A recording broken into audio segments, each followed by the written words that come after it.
जय हिंद दोस्तों। इस वीडियो में हम चर्चा करेंगे कि एनडीए के लिए इंग्लिश कैसे पढ़े। दोस्तों हालांकि मैंने बहुत सारा वीडियो बनाया है एनडीए के लिए, लेकिन दोस्तों ये वीडियो आपके लिए बहुत ही ज़्यादा इंपॉर्टेंट होने वाला है। दोस्तों अंजुल यादव के भारी डिमांड पे इस वीडियो को मैंने लाया है। दोस्तों इससे पहले वाले वीडियो को आपने सराहा है, अच्छा भी कहा है दोस्तों। तो इस वीडियो में हम लोग अभी चर्चा करेंगे कि एनडीए के लिए इंग्लिश कैसे पढ़े। हम उन पहलू को भी चर्चा करेंगे जिससे आपको एनडीए में अच्छा मार्क्स आ सकता है। दोस्तों समय को बर्बाद ना करते हुए हम लोग आगे बढ़ते हैं। चलिए दोस्तों, आज का आपका टॉपिक है कि एनडीए के लिए इंग्लिश कैसे पढ़े।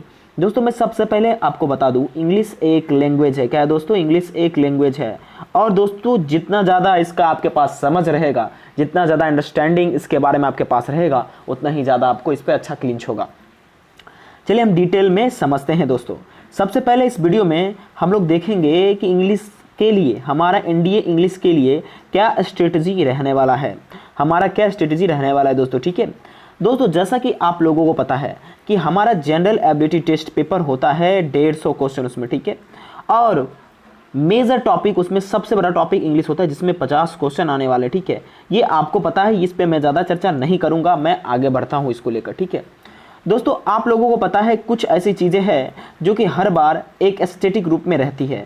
जैसे कि मैं अगर बात करूं तो साइनोनिम्स की, ठीक है, जैसे मैं अगर बात करूं एंटोनिम्स की जो कि इंग्लिश के पेपर में आता है। ठीक है, जैसे मैं बात करूं आपका क्रॉस टेस्ट की, ऐसे कई चीज़ें जो कि आपके पेपर में आते हैं और सभी मिलाकर 50 क्वेश्चन कंटेंट करते हैं। इसी चीज़ को हम डिटेल में चर्चा करेंगे और आपको बताएंगे किस तरह से, कहाँ से, किस रिसोर्स को हम पढ़कर एनडीए इंग्लिश में 40+ क्वेश्चन को सही कर सकते हैं। दोस्तों कोई सपना नहीं है, सही बात है, 40+ क्वेश्चन को सही करना। चलिए समझते हैं दोस्तों। अगर हम एनडीए इंग्लिश की डिटेल अगर हम लोग पोस्टमार्टम करें या डिटेल समझने की कोशिश करें तो हम ऐसे समझ सकते हैं कि एनडीए इंग्लिश के पेपर में एक सेक्शन वोकैब का होता है, यानी शब्दावली का एक सेक्शन होता है जिसमें क्या क्या कवर होता है वो भी चर्चा करेंगे हम। ठीक है, और दूसरा सेक्शन दोस्तों ग्रामर का होता है और तीसरा सेक्शन होता है मेंटल एबिलिटी टेस्ट। आखिर वोकैब में क्या आता है, ग्रामर में क्या आता है और मेंटल एबिलिटी टेस्ट में क्या आता है, उसको भी हम समझने का प्रयास करते हैं। ये तीनों मेजर कंपोनेंट है एनडीए इंग्लिश पेपर का।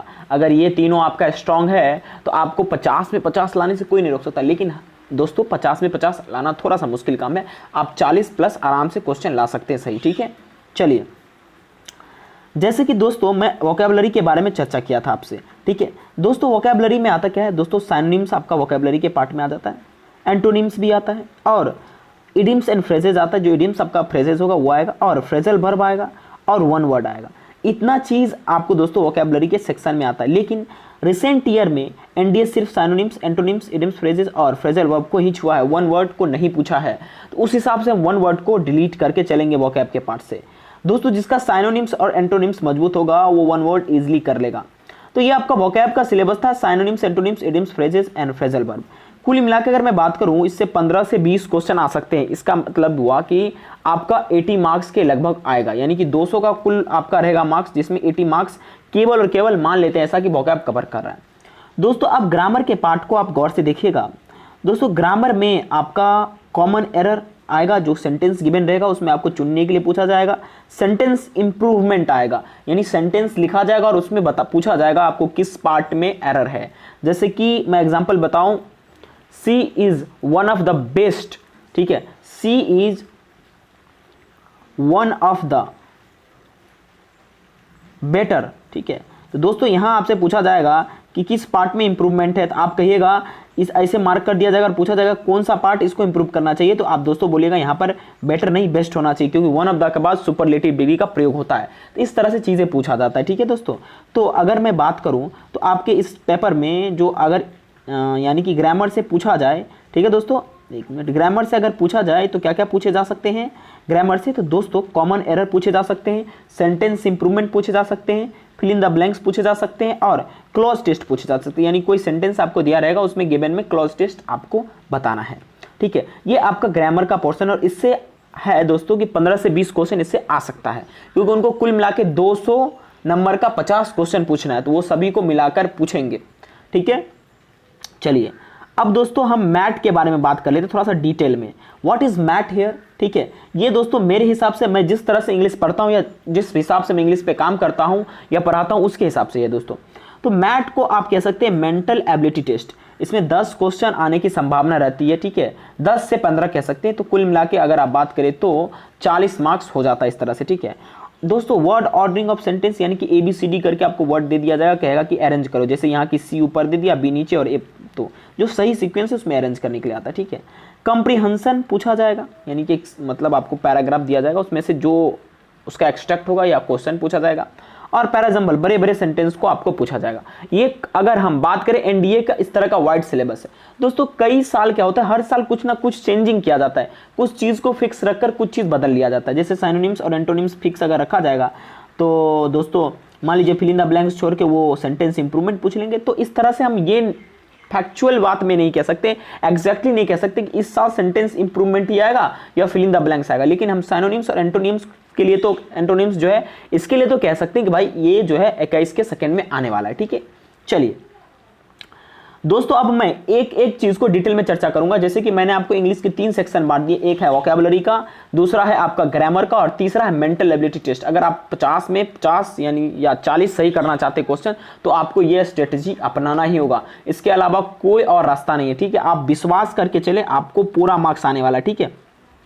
अब दोस्तों जैसा कि आपको पता है वोकैब से 15 से 20 क्वेश्चन आ जाते हैं, इसके लिए इसको ठीक ढंग से तैयारी करना बहुत ज़्यादा जरूरी है, इसको सही से पढ़ना बहुत ही ज़्यादा जरूरी है, ठीक है दोस्तों। अगर मैं बात करूँ वोकैब की तो दोस्तों वोकैब में सबसे पहली बात आता है कि कहाँ से पढ़े, क्योंकि दुनिया में जो है शब्दों का अंत नहीं है।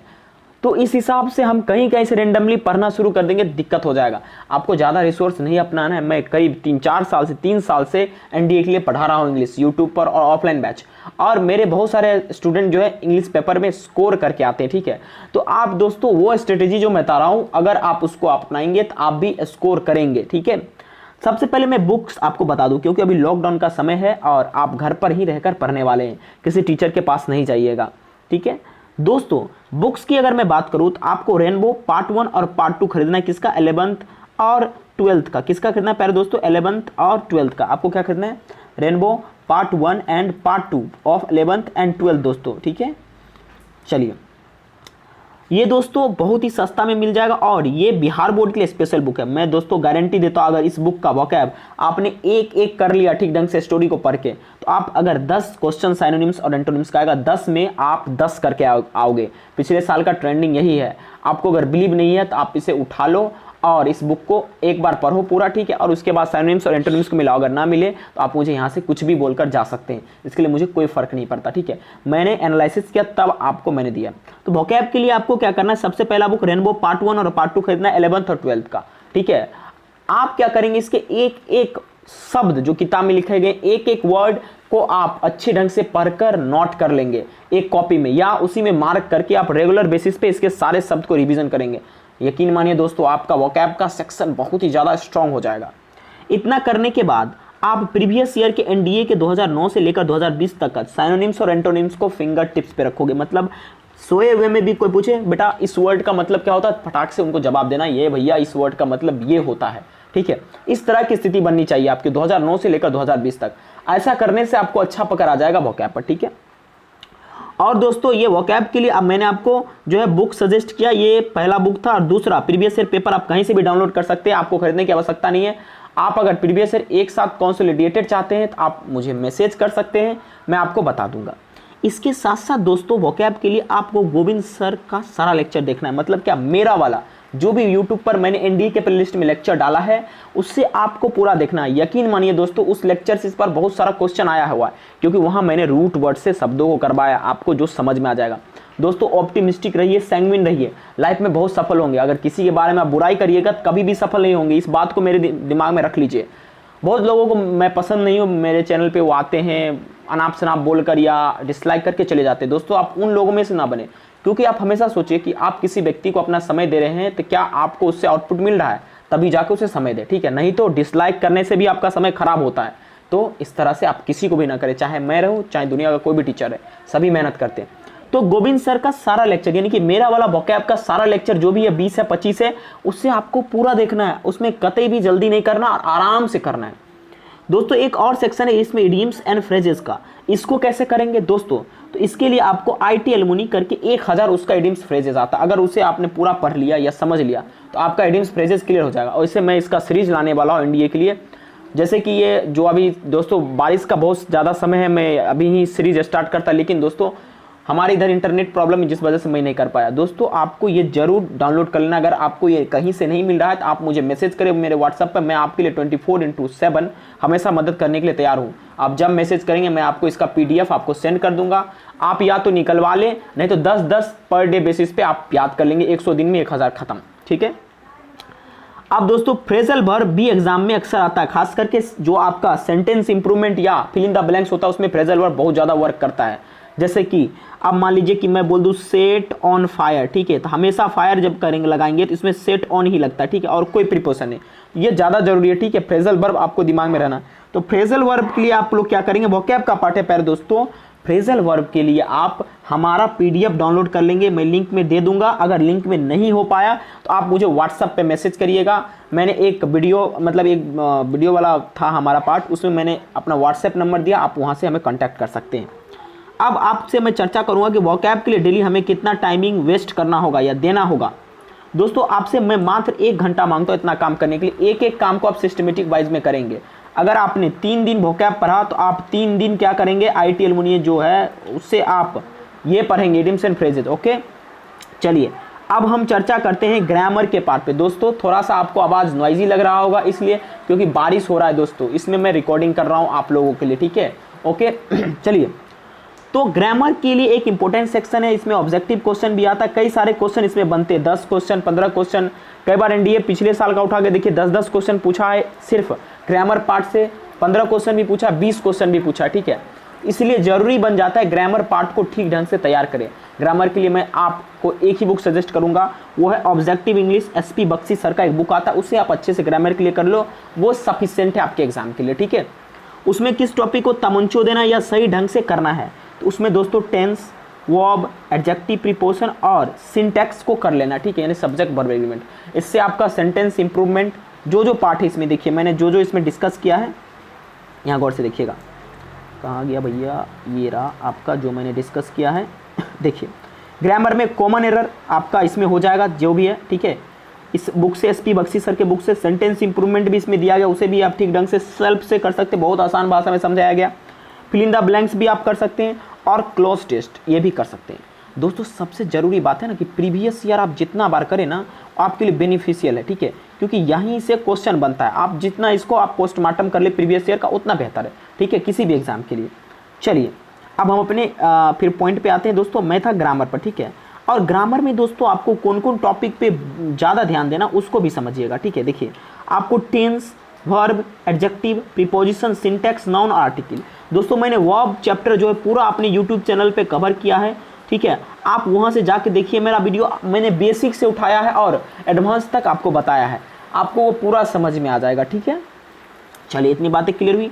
अब दोस्तों हम मैथ की बातें कर लेते हैं। मैथ का मतलब मैंने आपको शुरू में बताया था मेंटल एबिलिटी टेस्ट, जिसमें आपका कंप्रीहेंशन आता है, बोधगम्यता जिसको हिंदी में कहते हैं। और ये कैसे इंप्रूव होगा, तो ये आप कितना भी जो है दोस्तों क्या बोलते हैं ग्रामर का बुक पढ़ लो, आपका कंप्रीहेंशन इंप्रूव नहीं होगा, ये इंप्रूव होगा रीड करने से, ठीक है। तो आप हमेशा क्या करोगे, डेली रीड, कोई आर्टिकल करोगे, चाहे आप कोई करंट अफेयर्स में आर्टिकल पढ़ते हो इंग्लिश में, उसे रीड करोगे। रीडिंग करने से आपका वोकैब इंप्रूव होने के साथ साथ आपका थिंकिंग एबिलिटी भी इंप्रूव होगा।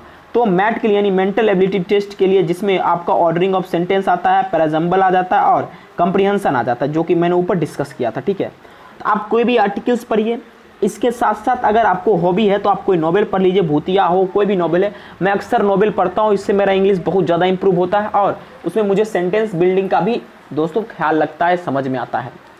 और दोस्तों इतना करना है आपको मेंटल एबिलिटी टेस्ट के लिए। दोस्तों यहाँ से भी 10 क्वेश्चन बन जाते हैं, ठीक है, अगर ठीक ढंग से आप देखें तो आप एक एक पार्ट को पढ़ के जाएंगे। ऐसा नहीं कि भाई ये पार्ट इस साल 2021 में पूछा यही पढ़ के चलो, ये गलती अगर आपने किया तो आप NDA एग्जाम आपसे नहीं क्रैक होगा। इस गलती को आपको नहीं करना है, नहीं शब्द नहीं आना है, सीखना है कैसे करना है, ठीक है।